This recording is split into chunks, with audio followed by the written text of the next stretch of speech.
नमस्कार, आप देख रहे हैं सिटी न्यूज़ और दिन भर की तमाम खबरों के साथ मैं प्रीति सागर।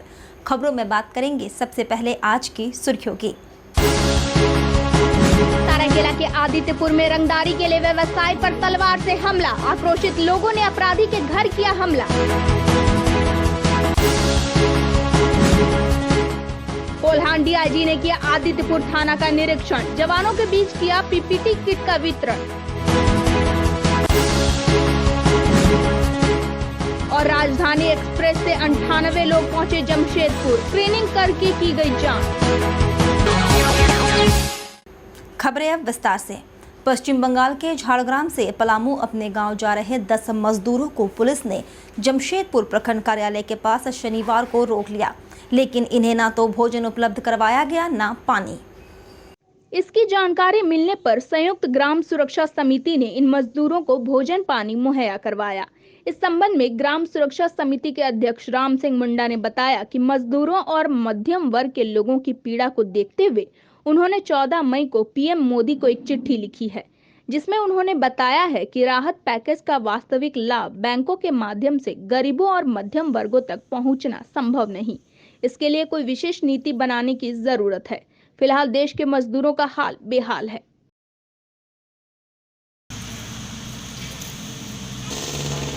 सो एक जगह कहाँ काम करते थे? झालग्राम सरिया सेटिंग का गाँव तो पलामू पड़ता है। तो वहाँ खाना पीना की दिक्कत हुआ थी, नहीं मिला। अच्छा, वहाँ खाना पीना नहीं मिला? नहीं। तो आप लोग कैसे आए? पैदल आए। अच्छा, तो अभी कहाँ है? अभी तो टाटा में है, थाना से पकड़ के लाया। हम देश के माननीय प्रधानमंत्री नरेंद्र मोदी जी से मांग किए हैं कि देश में जो भी पैकेज दिया जा रहा है, 20 लाख करोड़ का पैकेज की घोषणा की गई है माननीय प्रधानमंत्री की ओर से इस लॉकडाउन में और इस कोरोना वायरस से निपटने के लिए। ये बहुत ही सराहनीय है, इसका हम स्वागत करते हैं। और स्वागत करते हुए ये कहना चाहते हैं कि जो घोषणा की गई है उन घोषणाओं में अधिकतर बैंक के माध्यम से लोन देने का जो बात कही गई है, ये कहीं ना कहीं फिर से जो है मध्यम वर्ग के लोग कर्जा में दबेंगे। इधर शाहपुर में लॉकडाउन में फंसे शहर के विभिन्न क्षेत्रों में रहने वाले 25 कानवाई ड्राइवर शहर पहुंचे। टाटा मोटर्स के 25 कन्वाई ड्राइवर चेचिस लेकर जमशेदपुर से शाहपुर 17 मार्च को रवाना हुए थे। वहां पर सभी कन्वाई ड्राइवर लॉकडाउन में फंस गए थे। वे लोग काफी परेशानी झेलने के बाद शनिवार को जमशेदपुर पहुंचे और पारडी चेक पोस्ट पर सभी को रोककर होम क्वारंटाइन कराने के बाद घर के लिए छोड़ा गया। बलकार सिंह नामक कन्वाई ड्राइवर ने अपनी दास्तां बताई। बलकार सिंह नाम है। कहाँ रहते हैं? हम नामदा बस्ती में रहते हैं। चेचिस लेके गए थे और वहाँ लॉकडाउन में फंस गए और हम लोग बहुत मुश्किल से उधर से हम आए हैं और अभी यहाँ हमारी जांच हो रही है और हम लोग को घर सही सलामत पहुँचा दिया जाए। कितने लोग हैं आप लोग? हम लोग 25 लोग हैं। कब गए थे आप लोग? हम लोग 17 तारीख को गए थे। 17 कौन सा महीना? 17 मार्च को। 17 मार्च को गए थे? हाँ, 17 मार्च को गए थे और वहाँ लॉकडाउन में हम लोग फंस गए। कहाँ गए थे? फिर शाहपुर। क्या लेके गए थे? कन्वाई? हाँ, टिप्पर लेके गए थे। गाड़ी कन्वाई ना? हाँ, कन्वई गाड़ी। उधर आदित्यपुर थाना अंतर्गत भाटिया बस्ती में अपराधियों ने व्यवसायी नीरज कुमार गुप्ता पर शनिवार को तलवार से जानलेवा हमला कर दिया। गंभीर रूप से घायल व्यवसायी को इलाज के लिए एमजीएम अस्पताल में भर्ती करवाया गया है। मिली जानकारी के अनुसार 5 दिन पूर्व भाटिया बस्ती के ही आशीष गिरोह ने रंगदारी को लेकर व्यवसायी नीरज गुप्ता और उनके पुत्र अंकित पर जानलेवा हमला किया था, जिसकी शिकायत आदित्यपुर थाना में दर्ज कराई गई थी। उधर केस उठाने को लेकर अपराधियों द्वारा व्यवसायी पर लगातार दबाव बनाया जा रहा था। इसी को लेकर शनिवार को एक बाइक पर सवार आशीष गिरोह के 2 बदमाश तलवार लेकर नीरज गुप्ता की दुकान पर आ धमके। जब तक किसी को कुछ समझ आता तब तक बेखौफ अपराधियों ने तलवार से हमला कर दिया। वहीं मौके पर मौजूद स्थानीय लोग इस घटना के बाद आक्रोशित हो उठे, अपराधियों को खदेड़ना शुरू किया। इस दौरान अपराधी तलवार छोड़कर मौके से फरार हो गए। पुलिस मौके पर पहुंची जरूर, लेकिन स्थानीय लोगों के आक्रोश को देखते हुए पुलिस को अतिरिक्त सुरक्षा बल मंगानी पड़ी, जहां 3 दिन थाना प्रभारी दल बल के साथ घटनास्थल पर पहुंचे और हालात को काबू में करने का प्रयास किया। इस मामले में पुलिस ने कुछ लोगों को पूछताछ के लिए हिरासत में लिया है। बताया जा रहा है कि इलाके में व्यापक पैमाने पर अफीम, चरस और गांजा का कारोबार होता है, जिसे आशीष गिरोह ही संचालित करता है और आए दिन इलाके के लोगों में दहशत फैलाने को लेकर इस तरह की घटनाओं को अंजाम देता रहता है।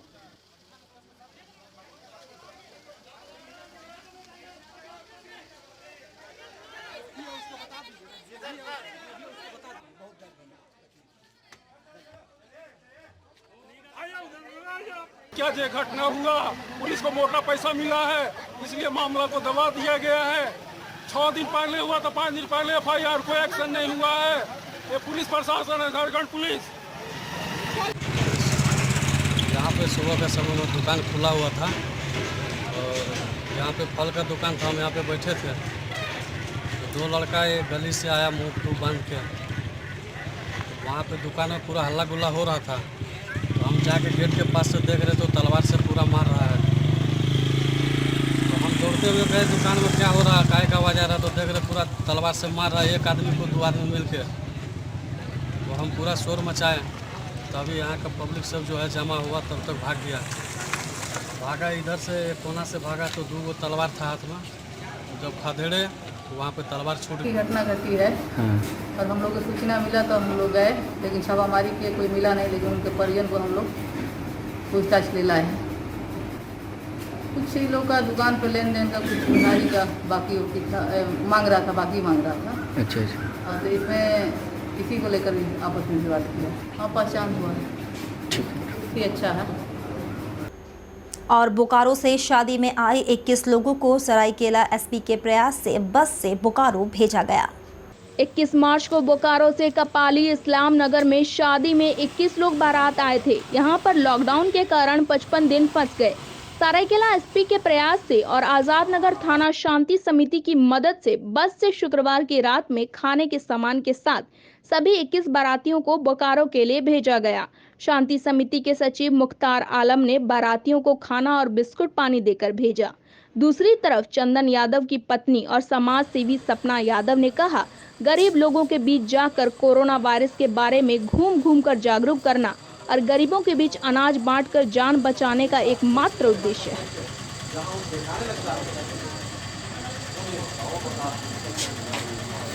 टेलीविजन पिछले दिनों अखबार में निकला था कि कुछ लोग उत्तर प्रदेश के मऊ और इलाहाबाद और भदोही के लोग आके फंसे हुए हैं और इसमें दोनों समाज के लोग थे।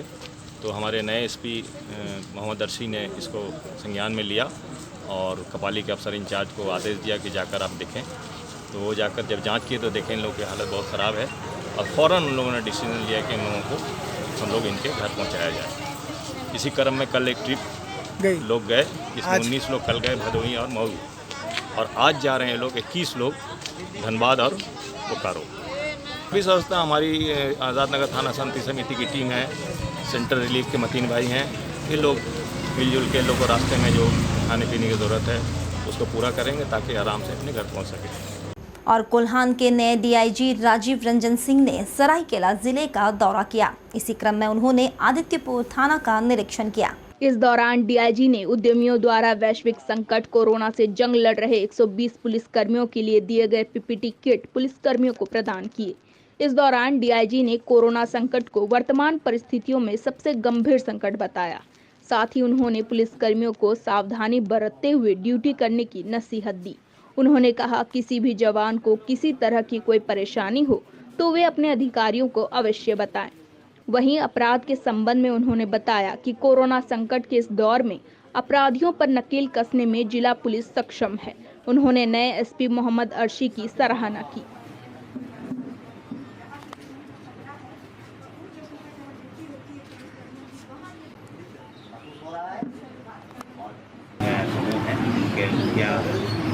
ज्ञापन जसवाल जी के द्वारा पीपीई किट 120 पीपीई किट दिया गया है, जो जिसका उपयोग पुलिसकर्मियों के द्वारा किया जाएगा। हम समझते हैं कि मैं पूरे पुलिस परिवार को मुखिया होने के नाते इनको धन्यवाद दूँगा कि इस तरह की पहल इनके द्वारा की गई है। और इस संकट के घड़ी में पुलिस जो है फ्रंटलाइन सोल्जर बन के लगातार अपना योगदान दे रही है, लोगों की सेवा में लगी हुई है। सरकार के आदेश पर सभी थानों में कम्युनिटी किचन चल रहा है, उसमें भी पुलिस सेवा कर रही है। क्वारंटाइन सेंटर में जाती है, रेड जोन में पुलिस जाती है ड्यूटी करने, उस समय इसकी आवश्यकता महसूस होती है। विभाग की तरफ से सभी पुलिसकर्मियों को ये कहा गया है, सभी पुलिसकर्मी, कि वो मास्क लगाएं और सैनिटाइजर का यूज़ करें। किसी भी परिस्थिति में लोगों को टच नहीं करें, कोशिश करें कि बिना टच किए हुए अपना ड्यूटी करें। वहीं नई दिल्ली भुवनेश्वर राजधानी एक्सप्रेस से शनिवार को 98 लोग जमशेदपुर पहुंचे, जिसमें पूर्वी सिंहभूम जिले के 55 तथा अन्य जिलों के 43 लोग शामिल थे। स्टेशन परिसर में प्रतिनियुक्त रेलवे पुलिस बल के जवानों ने सभी लोगों को सोशल डिस्टेंसिंग का पालन कराते हुए ट्रेन से नीचे उतारा। सभी यात्रियों का स्टेशन परिसर में ही मेडिकल थर्मल स्क्रीनिंग किया गया। यात्रियों के आगमन के पूर्व ही स्टेशन परिसर को सैनिटाइज किया गया था एवं सोशल डिस्टेंसिंग के अनुपालन हेतु जगह जगह बैरिकेडिंग कर गोल घेरा का निर्माण कराया गया था। इसके अलावा मेडिकल टीम के साथ दंडाधिकारी एवं सुरक्षा कर्मियों की तैनाती पूर्व से ही की गई थी। जो हमारा क्वारंटाइन सेंटर बना हुआ है, तो हम लोग उनको यहाँ रुकवा के उनका टेस्ट करा के रिजल्ट आने के बाद उनको घर भेज देंगे। जो लोग चाहते हैं कि और अच्छा व्यवस्था अपने सक्षम है, किसी होटल में रुकना चाहते हैं 2-3 दिन के। वक्त हो चला है अब एक छोटे से ब्रेक का। ब्रेक के बाद खबरें और भी है, तब तक के लिए देखते रहिए सिटी न्यूज।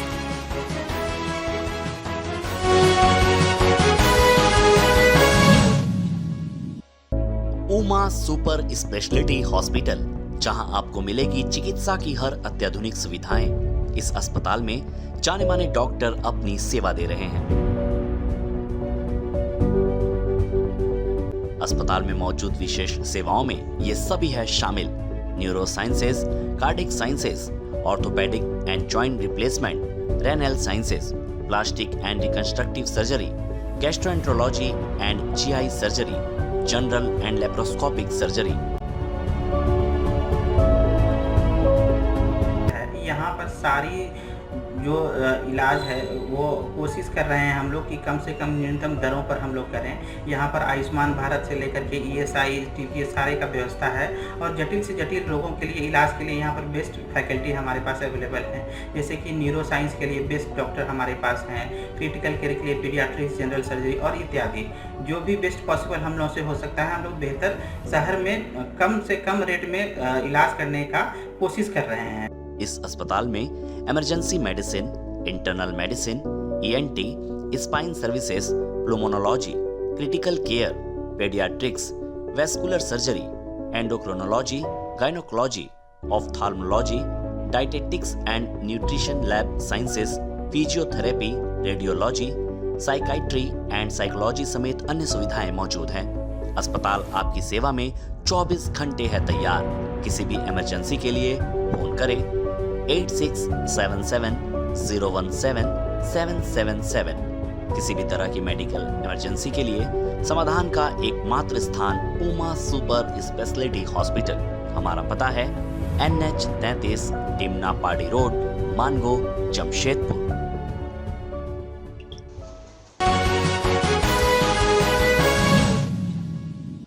ब्रेक के बाद मैं प्रीति सागर एक बार फिर से आपका स्वागत करती हूं। समाजसेवी चंदन यादव ने अपनी पत्नी सपना यादव के साथ बागुन हाथों में गरीबों के बीच अनाज बांटा। चंदन यादव ने पति सपना यादव के साथ गरीबों के बीच अनाज बांटने की श्रृंखला में शनिवार को बागुन हाथों पहुंचकर गरीब परिवारों के बीच अनाज बांटा। उन्होंने सनसनीखेज खुलासा करते हुए कहा कि प्रशासन और बाहरी लोगों द्वारा अनाज वितरण में सोशल डिस्टेंसिंग का उल्लंघन करने की धमकी फोन पर उसे दी जा रही है, जबकि कोरोना वायरस को हटाने और भूखे गरीबों और दुखियों के बीच अनाज बांटना उनका मुख्य उद्देश्य है। उन्होंने कहा, गरीबों के बीच सेवा करना यदि राजनीति है तो यह उसे कबूल है। इसके लिए उसे कोई कदम उठाना पड़ेगा तो इसके लिए वो तैयार है। चंदन ने कहा, सरकार की ओर से अनाज बांटने का कार्यक्रम एक जुमला है, जमीन पर कुछ नहीं है। घर तक भी हम जा रहे हैं, पहुंच रहे हैं कि हमारा एक ही मोटो है, एक ही उद्देश्य से हम चल रहे हैं, कोरोना को हराना है, भारत को जिताना है, हमारा ये मकसद है। लेकिन जो लोग इसे राजनीति रूप देना चाहते हैं, मैं उन्हें पूछना चाहता हूं कि किस तरह का राजनीति होता है। अगर हमारा महत्वाकांक्षा है, अगर हम राजनीति कर ही रहे, गरीब की सेवा कर रहे हैं, लोगों की मदद कर रहे हैं, देश हित की काम कर रहे हैं, इसे आप राजनीति कहते हैं, तो उन लोगों को हम धन्यवाद देते हैं। ऐसे राजनीति मुझे कबूल है कि जो ये मध्यम फैमिलीज है, जो गरीब, जो पुअर्स है, उन लोगों को वाकई में इस भयानक बीमारी के बारे में पता नहीं है कि इसकी सिम्टम्स क्या है, इससे बचाव कैसे होगा। तो हम लोग का ये प्रयास जागरूकता के साथ साथ लोगों के बीच में जाके लोगों को जो भूख की तड़प है, ये दोनों काम को हम लोग समझा रहे हैं। दोनों काम से लोगों को समझाना और लोगों को घर घर तक इंडोर भी गए हैं, ऐसे जाते भी हैं, और जो एकदम जिसके पास आधार कार्ड नहीं है और जिसके पास राशन कार्ड नहीं होता है, उस परिवार तक पहुंच के हम लोग अपना राशन देने का काम कर रहे हैं। साथ ही आपको बता दें, झारखंड और पश्चिम बंगाल के विभिन्न क्षेत्रों से 22 प्रवासी मजदूर 4 दिनों का सफर करने के बाद महाराष्ट्र से पारडी चेक पोस्ट पर पहुंचे। झारखंड और पश्चिम बंगाल के विभिन्न क्षेत्रों के 62 प्रवासी मजदूर काम बंद हो जाने के कारण लॉकडाउन में महाराष्ट्र में फंसे थे। घर जाने के लिए प्रवासी मजदूरों के पास पैसे नहीं थे। काफी मशक्कत के बाद महाराष्ट्र सरकार ने महाराष्ट्र सीमा पर इन प्रवासियों को पहुंचाया। वहां से एक ट्रक से इन 62 प्रवासी मजदूरों को बिना सोशल डिस्टेंसिंग के घर के लिए भेजा गया। 4 दिनों के बाद ट्रक में लदे प्रवासी मजदूर शनिवार को पारडी चेक पोस्ट पहुंचे। यहाँ पर सभी मजदूरों का होम क्वारंटाइन कराने के बाद ट्रक से घर के लिए भेजा गया। इधर शिवरंजन घोष नामक प्रवासी मजदूर ने अपनी व्यथा सुनाई। वहीं मजिस्ट्रेट रामजीत सिंह ने बताया, होम क्वारंटाइन कराने के बाद सभी को भेज दिया गया है। महाराष्ट्र भिवंडी से। क्या करते थे आप लोग वहाँ? हम लोग वहाँ पर काम करते थे। क्या चीज़ का? वो ये बैनर का। कितने दिन से आप लोग वहाँ कर रहे थे काम? मेरा 8 महीना हो गया था, तो 12 तारीख को 4 दिन हो गए। क्या चीज़ से आप लोग आए हैं? हम लोग पहले तो एक कंटेनर से आए थे, कंटेनर में आया था। उसी के बाद हम लोग रास्ते में पुलिस वाला ये किया, बोला कि कंटेनर में मत जाओ, तो जो ये बहुत गर्मी है। उसके बाद हम लोग का एक ये ट्रक मिल गया, उसको एक आदमी पूरा सब ये कर दिया, व्यवस्था कर दिया। ये लोग महाराष्ट्र से आ रहा है और इसमें कुछ लोग बंगाल के हैं, कुछ बहरागौड़ा के हैं, कुछ कसिलिया के हैं। क्योंकि हम लोग के डिस्ट्रिक्ट में आए हैं तो इन लोगों को हम लोग रोके हुए हैं। स्वास्थ्य में भी आ रहा और जांच करने के बाद डिसीजन लिया जाएगा क्या करना है। कितने लोग हैं? टोटल 62 है। 62 बस। और दूसरा भी दिख रहा है, वो लोग क्या? उन लोग कनवाई चालक है, वो 25 आदमी हैं, वो अलग है। हाँ, मेडिकल टीम आ रही है, उन लोगों को भी जांच। वो लोग कहाँ के रहने वाले हैं सब? ये लोग लोकले है, कोई बारीडी का है, कोई जमशेदपुर का है, जमशेदपुर का है। इधर इंटरनेशनल रोल्ड बॉल ऑनलाइन शुरू हुआ। इससे बच्चों में सकारात्मक ऊर्जा का संचार होता है। इस संबंध में जानकारी देते हुए मनोज यादव ने बताया, इंटरनेशनल फेडरेशन की ओर से ऑनलाइन रोल बॉल की शुरुआत भारत ने 2003 में की है और इसमें 55 देश शामिल हैं। उन्होंने कहा, स्वच्छता मूल मंत्र है। रुद्राक्ष से इसकी शुरुआत हुई है। मनोज के अनुसार रोल बॉल से बच्चों में सकारात्मक सोच और ऊर्जा का संचार होगा और किसी प्रकार की बीमारी नहीं होगी।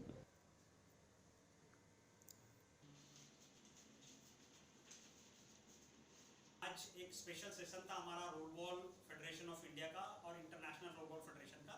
तो international role ball international federation की तरफ से ये तय हुआ कि हम लोग बच्चों का एक्सपीरियंस इसमें शेयर करें, कोचेस का, डॉक्टर्स का, प्रोफेशनल्स का, ऑफिशियल्स का, जिससे कि हम हर रोज़ आधे घंटे का एक ऑनलाइन सेशन करें, वेबिनार करें, जिसमें कि हम बता सकें, अपने बच्चों को जोड़कर रख सकें, घर में वो कैसे फिट रह सकते हैं और पॉजिटिव कैसे रहें। इस समय में स्वच्छ रहना, पॉजिटिव रहना बहुत ही इम्पॉर्टेंट है और अगर आपके अंदर सकारात्मक ऊर्जा होती है तो हम और आप बहुत ही तगड़े होकर इस बीमारी से लड़ सकते हैं।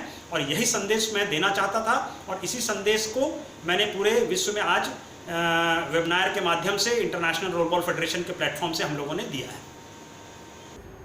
वहीं my country is my family ने राज्य सरकार से आग्रह किया है, झारखंड के प्रवासी मजदूर जहां पर है वहीं पर खाने की व्यवस्था की पहल करे। संस्था के सचिव मोहम्मद साबिर का कहना है, झारखंड के प्रवासी मजदूरों का झारखंड पहुंचना शुरू हो गया है, लिहाजा कोरोना संक्रमण का प्रदेश में बढ़ना शुरू हो गया है। दिन प्रतिदिन संक्रमित मरीजों की संख्या प्रवासी मजदूरों के कारण बढ़ रही है, जो खतरनाक है। उन्होंने राज्य सरकार से आग्रह किया है कि झारखंड में कोरोना वायरस की बढ़ती जा रही संख्या को ध्यान में रखकर झारखंड के प्रवासी मजदूरों को जहां पर रुके हैं वहीं पर उनके खाने व अन्य सुविधाएं दी जाएं, वरना प्रदेश की स्थिति बेकाबू हो जाएगी। बुद्ध स्तर पे काम होना चाहिए, हर बस्ती पे एक ऑफिस रहना चाहिए जो अपने गरीब भाइयों बहनों की जो विदेश से या जो अदर स्टेट से जो लोग हमारे शहर में आ रहे हैं उसका लेके हम लोग काफ़ी भयभीत हैं। हर पार्टी के कार्यकर्ता को, हर व्यक्ति को ये चाहिए कि आज अपने बस्ती में जाके एक ऑफिस सरकार खोल दे ताकि उन लोगों को राशन, खाना, पानी मिले। जब वो उसको मिलेगा तो कभी भी सर मुंबई से जमशेदपुर या झारखंड नहीं आएगा पैदल। जब उसको खाना पानी मिले तो वो क्यों आएगा पैदल? तो इससे दो फायदा होगा, वो आदमी बीमारी लेके हमारे शहर नहीं आएगा क्योंकि वो उसको खाना मिल रहा है, पानी मिल रहा है। अभी भी हम लोग नर निवेदन करते हैं और तमाम भारत के वासी से कहना चाहते हैं, यदि कोई बाहर से आता है तो पहले वो क्वारंटाइन हो, सरकार को सहयोग करे। वो अपने लिए नहीं, अपने बीवी बच्चों के लिए सहयोग करे ताकि उसका बीवी बच्चा सही सलामत रहे, उसका समाज सही रहे। चलते चलते एक बार फिर से नजर डालेंगे अब तक की सुर्खियों पर।